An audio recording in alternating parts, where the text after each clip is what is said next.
மக்களின் மனதில் நிற்பவர் யார்?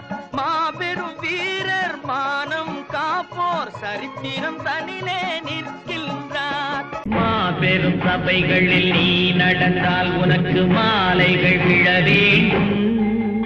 ஒரு மாற்று குறையாத மன்னவன் இவன் என்று போற்றி புகழ வேண்டும். இருந்தாலும் மறைந்தாலும் பேர் சொல்ல வேண்டும். இவர் போல யார் என்று ஊர் சொல்ல வேண்டும். இவர் போல யார் என்று ஊர் சொல்ல வேண்டும்.